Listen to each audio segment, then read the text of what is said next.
Assalamualaikum warahmatullahi wabarakatuh. Selamat pagi Pak Aksan, selaku dosen mata kuliah Mekanika Tanah. Terima kasih Pak atas tugasnya yang sangat luar biasa ini. Dan semoga kita selalu diberi kesehatan oleh Allah Subhanahu wa Ta'ala. Oke, jadi pada kesempatan kali ini saya Alfa Nur Alim dengan NIM 051019 akan menjelaskan tentang pemadatan tanah.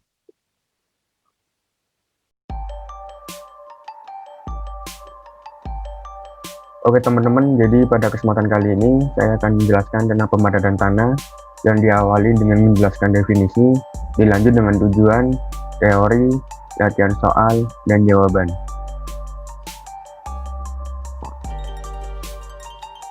Definisi pemadatan tanah adalah proses menaikkan berat jenis tanah dengan cara mendesak tanah dengan energi mekanis agar partikel solid pada tanah lebih merapat dan menjadi kompak serta mengurangi partikel udara yang mengisi rongga pada massa tanah. Tujuan pemadatan tanah yang pertama yaitu mengurangi kompresibilitas, kedua menaikkan kekuatan tanah, tiga mengurangi potensi likuifaksi, yang keempat mengontrol screenskate dan swelling, 5. Mengurangi permeabilitas, 6. Mengurangi erosi. Teori pemadatan tanah itu ada 3 teman-teman. Yang pertama itu lubrication teori, kedua effective stress teori, 3. double layer water deficiency teori. Nah, jadi lubrication teori itu atau air sebagai pelumas adalah pemadatan menyangkut pendesakan udara dalam pori-pori tanah. Rongga udara di sisi kanan wap adalah discontinuous, sehingga tidak mungkin untuk mendesak seluruh udara keluar dari pori. Akibatnya, tidak tercapai S sama dengan 100% dengan pemadatan. Yang kedua, double layer water deficiency theory atau gaya tolak menolak antar partikel adalah pelabuhan kadar air akan membuat double layer mengembang, sehingga gaya tolak antar partikel bertambah. Akibatnya, tanah menjadi dispersif, mudah berelokasi, dan partikel packing menjadi lebih efisien. Yang ketiga, effective stress theory.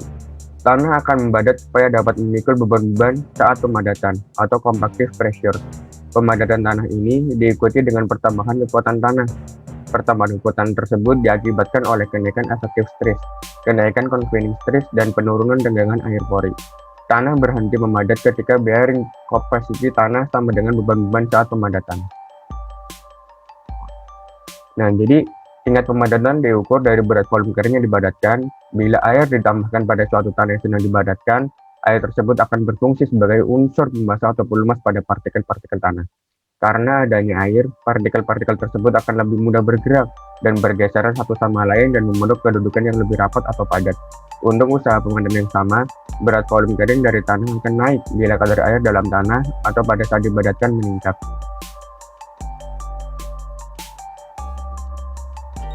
Ya. Aplikasi pemadatan tanah itu bisa dipakai di lapangan sepak bola, bendungan, gedung, bandara, dan jalan.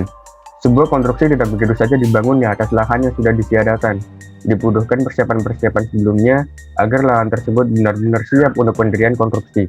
Terlebih pada konstruksi-konstruksi besar seperti bangunan bertingkat, jalan raya, bendungan, bandara, dan konstruksi lainnya.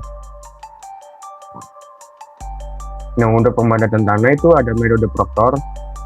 Tes pemadatan tanah di laboratorium ditemukan oleh R.R. Proctor pada tahun 1933. Dinamakan dengan tes pemadatan Proctor, dilakukan untuk mendapatkan kurva pemadatan yang mencerminkan hubungan antara berat jenis kering dan kadar air optimum. Terdapat 2 macam tes pemadatan tanah, 1 Proctor standar dan 2 Proctor modifikasi. Uji pemadatan Proctor. Yang pertama, pengambilan sampel tanah dari kuari. Untuk tes Proctor standar tanah diambil seberat kurang lebih 25 kg. Untuk tes Proctor modifikasi tanah diambil seberat 50 kg. Lalu penjemuran, sampel dimasukkan ke dalam karung dan dibawa ke laboratorium, lalu sampel dijemur di bawah sinar matahari hingga kering. Selanjutnya itu penyaringan sampel yang telah dikeringkan. Untuk tanah berbutir kasar menggunakan saringan nomor 10. Untuk tanah berbutir halus menggunakan saringan nomor 40. Nah, yang selanjutnya itu sampel tanah dimasukkan ke dalam mod, dibuat sebanyak 5 mod dengan variasi kadar air. Untuk tes Proctor standar digunakan mod berdiameter 4 dan sampel tanah dibagi menjadi 3 lapis. Untuk tes Proctor modifikasi digunakan mod berdiameter 6 dan sampel tanah dibagi menjadi 5 lapis. Selanjutnya, sampel di dalam mode kemudian ditumbuk dengan menggunakan hammer, dilakukan sebanyak 25 pukulan per lapis.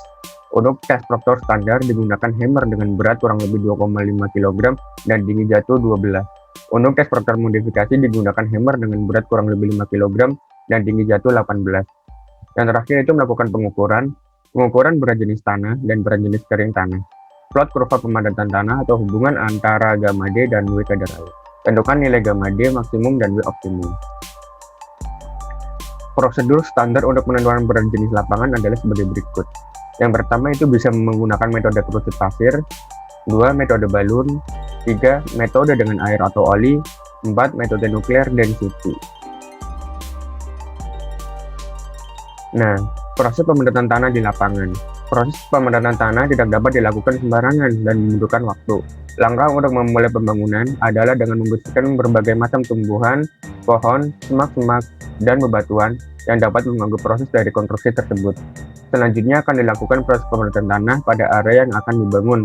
Setelah itu, pemadatan tanah dapat dilakukan dengan beberapa alat berat untuk mempercepat pemadatan tanah. Alat-alat tersebut dipilih sesuai dengan jenis tanah medan dan jenis tanah serta besaran anggaran pekat yang dibutuhkan.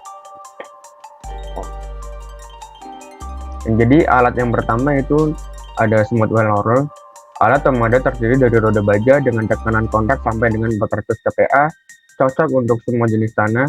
Luas cakupan pemadatan selebar luas roda yang kontak dengan tanah yang dipadatkan. Yang selanjutnya ada rubber tail roller atau self propelled, terdiri dari 3-6 roda ban dengan tekanan 700 kPa, cocok untuk segala jenis tanah. Luas cakupan pemadatan 80% dari luas roda yang kontak dengan tanah yang dibataskan. Yang ketiga ada vibrating plate. Alat pemadat berupa pelat, dikenal umum dengan nama stamper, digunakan pada area yang sulit dan area yang mempunyai resiko tinggi jika digunakan alat pemadat besar seperti smooth roller dan sebagainya. Perilaku tanah pasir yang dibadatkan. Secara umum semakin padat adalah semakin baik. Kepadatan relatif adalah faktor utama yang mengontrol kompresibilitas, kekuatan, potensi liquefaksi, dan modulus deformasi. Sifat-sifat mekanik, tegangan-regangan, kompresibilitas, liquefaksi sangat bergantung pada sampel preparation. Sampel preparation yang berbeda akan menghasilkan fabrik atau struktur tanah yang berbeda. Setelah dibadatkan, struktur tanah yang berbeda tersebut akan menghasilkan kenaikan confining pressure dan strain yang berbeda pula. Perilaku di lapangan adalah sama dengan di laboratorium, ditentukan oleh kepadatan tanah dan confining pressure. Cara pemadatan yang berbeda di lapangan akan menghasilkan struktur tanah yang berbeda pula, vibratory atau tamping. Perilaku tanah lempung yang dibadatkan. Secara umum, sifat-sifat mekanis dari lempung yang dibadatkan bergantung pada cara pemadatan, energi atau convective effort, kadar air saat pemadatan, perubahan kadar air dan volume setelah pemadatan. Pemadatan dengan kadar air lebih rendah dari kadar air optimum akan menghasilkan struktur tanah yang flocculated dan aggregated. Pemadatan dengan kadar air lebih besar dari kadar air optimum akan menghasilkan struktur tanah yang deflocculated dan dispersed. Struktur lempung deflocculated atau dispersed mempunyai ukuran pori yang lebih kecil dan lebih merata sehingga mempunyai permeabilitas yang lebih rendah. Struktur lempung flocculated cenderung mempunyai tingkat swelling yang lebih tinggi. Beberapa faktor yang mempengaruhi tingkat kepadatan di lapangan. Yang pertama itu jenis tanah, 2 kadar air, 3 tebal lapisan tanah yang dipadatkan, 4 intensitas tekanan yang dihasilkan oleh alat pemadat, dan besar luasan muka tanah di mana tekanan tersebut bekerja. Nah, ini ada contoh soal mengenai uji proktor. Jadi pada soal ini tuh diketahui berat volume basah dan kadar air. Nah, yang ditanyakan itu yang pertama, grafik hubungan berat volume kering dan kadar air, dan tentukan besarnya berat volume kering maksimum dan kadar airnya. Yang kedua, hitung kadar air yang dibutuhkan untuk membuat tanah menjadi jenuh pada berat volume kering maksimum jika berat jenis tanah 2,73. Yang ketiga, gambarkan garis rongga udara 0 atau zero air void dan rongga udara 5%. Nah, langkah awal untuk penyelesaian soal ini adalah kita mencari gamma D dulu dengan cara gamma D sama dengan gamma B per 1 plus W. Setelah kita mengetahui gamma D, angka-angka tersebut kita plotkan ke grafik kadar air. Nah, muncullah garis yang melengkung itu dan diperoleh berat volume kering maksimum atau gamma D sama dengan 1,87 dan kadar air optimum 14,9%. Lalu selanjutnya kita menghitung kadar air yang dibutuhkan untuk membuat tanah menjadi jenuh. Jadi kita mencari volume padat dengan rumus VS sama dengan WS per GS Y kali YB sama dengan 1,87 per 2,73 plus 1 sama dengan 0,683 meter pangkat 3. Lalu selanjutnya kita mencari volume air untuk penjenuhan dengan cara 1 dikurangi 0,683 sama dengan 0,317 meter pangkat 3. Lalu kita mencari berat air dengan cara 0,317 dikali 1 sama dengan 0,317 ton. Nah, lalu 0,317 dibagi 1,87 dikali 100 sama dengan 17%. Lalu kita langsung ke pertanyaan ketiga, gambarkan garis rongga udara 0, zero air void, dan rongga udara 5%. Jadi untuk penghitungan seperti yang ada di tabel dan menghasilkan 1,98, 1,94, 1,90, 1,83, 1,88, 1,88, 1,84, 1,80, 1,74. Nah, lalu untuk rongga udara 0 kita plotkan ke grafik dan muncullah seperti yang ada di grafik. Lalu kita juga plotkan yang rongga udara 5% ke grafik dan muncullah garis tersebut.